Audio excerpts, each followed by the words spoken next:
FPL managers, guys, it brings me great pleasure to bring you the Game Week 8 transfer plans video. So without further ado, let's get right into it. Of course, you got to remember to like and subscribe first, guys, okay? Let's not beat around the bush here. I want to hit 1,000 subs before the end of the season, and I think we can do it. So let's run it up.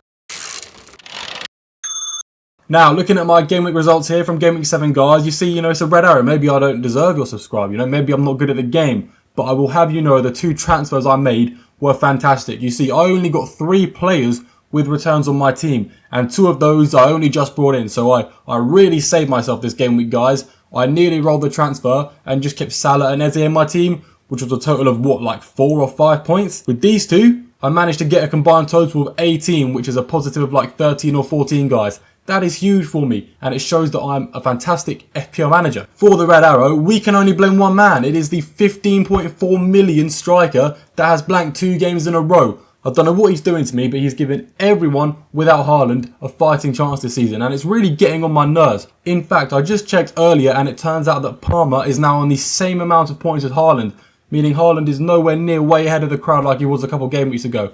And he's really got to pick it up soon, because he may not last much longer in my team if he keeps stinking it up, because he costs a lot of money. I could spend that money on someone else who actually gets points. And guys, this defence here, that double Arsenal defence, playing home to Leicester then home to Southampton, was 2 guaranteed clean sheets, and I ended up with 0 clean sheets from it.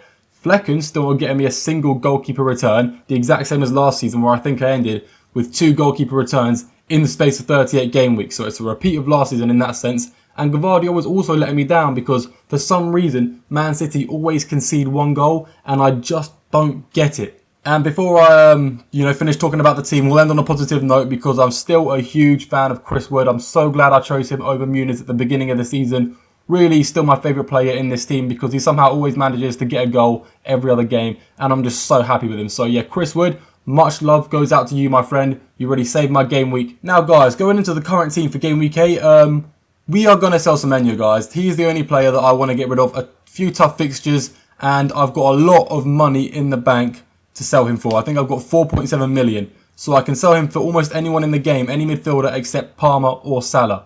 And apart from that, we haven't really got any tough games in there. I mean, Fulham is quite a good team now, so going away to Fulham for Aston Villa isn't going to be easy. And Mbeumo playing away to Man United, depending on how United play, could be easy or hard. It's very unpredictable.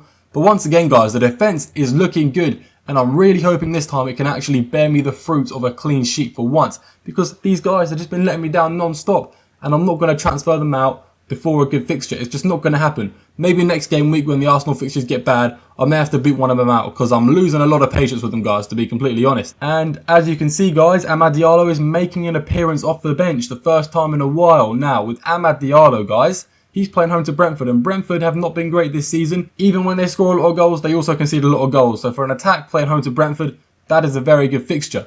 Now, who would I bench for Amad Diallo? Well, currently, I'm thinking Morgan Rogers.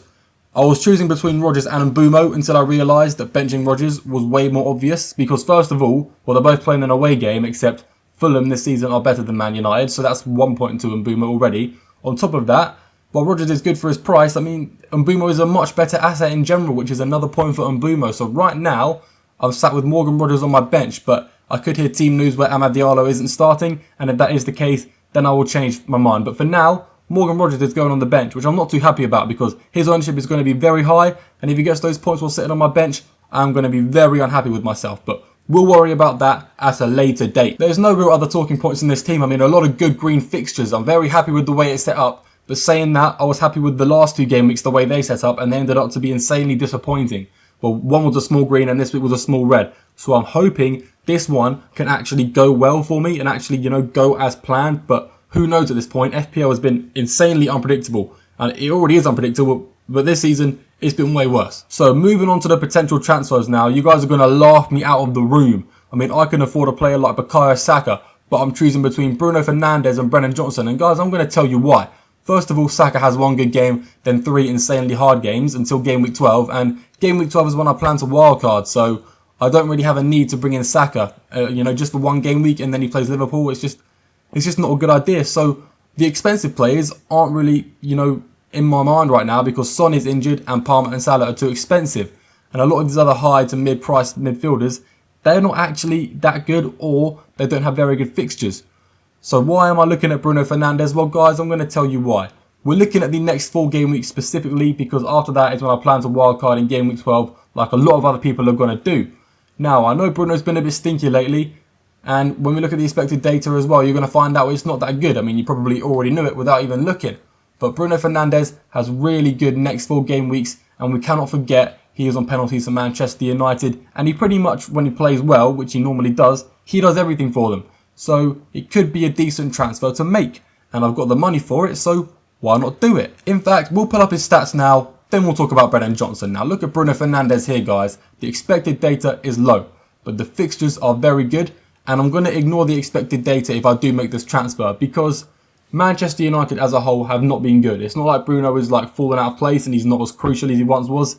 The team in general is just playing insanely poorly. And if they're going to turn it around, it's going to be turned around in a home game against Brentford. I also am slightly biased here because I'm a Manchester United fan and I would almost use any excuse to bring in a United fan, even if I know it's going to harm my team. But, you know, I just can't help but doing it sometimes. I mean, his point predictions are still high because, you know, he is going to get the expected data. He normally does get the high expected data. In fact, in the first few game weeks of the season, he was leading for expected points along with Salah and Haaland. He was doing very well. All this really comes down to is the fact is, are Man United actually going to start playing how they're supposed to again? And I think they will at some point this season. It's not like they're going to spend the entire season in 13th, 14th, 15th place. As much as so many of you want it to happen, it just isn't going to happen. They are going to pick up their form again. And I think it's going to be in these next 4 game weeks where they've got 4 fairly easy games that they should be walking away with 3 points from every single one of them. This next one is Brennon Johnson. Now, looking at Brennon Johnson's stats, guys, his stats on the recent form are a lot better than Bruno Fernandez. So yeah, Brennon Johnson very high on the expected goals. That's the main thing we're all talking about here.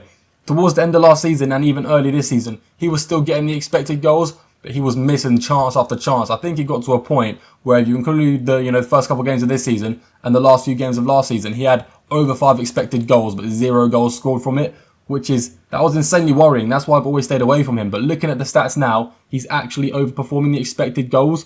Like he's actually doing something with the chances he's getting. And if you pair that with the fact that Tottenham also have an insanely good fixture run over the next 4 game weeks, you can understand why I've got a tough decision to make. Because do I go with someone who's kind of been proven over the past couple seasons, has penalties, has corners, has free kicks, and does everything for their team? Or am I going with the recent expected data alone on a player who's recently just found his form? It's a very hard decision to make. I mean, part of me just wants to buy Bruno Fernandes, so I'm actually using some of the budget I've got. It kind of irritates my head still leaving like 3+ million in the bank because I won't even know what to spend it on when I go into next game week. So yeah guys, overall, these are the transfer plans for game week 8. I've got some sort of idea in my head which is good, I'm not clueless. It's just which decision to make, which one is going to pay off more. And why don't you guys leave a comment and let me know what you think is the best decision for me to make. I've already explained the 2 situations. Player proven over time with bad data, or player who's only just come in his form with really good data, because anything can change. This form from Brennon Johnson could dip right down as soon as I bring him in, and Bruno's could go straight up as I ignore him. So it's not as easy as it looks on paper. Guys, I want you to let me know what you think I should do. And if you did make it this far in the video, you are always greatly appreciated. Guys, thank you very much for watching, and I will see you all in the next video.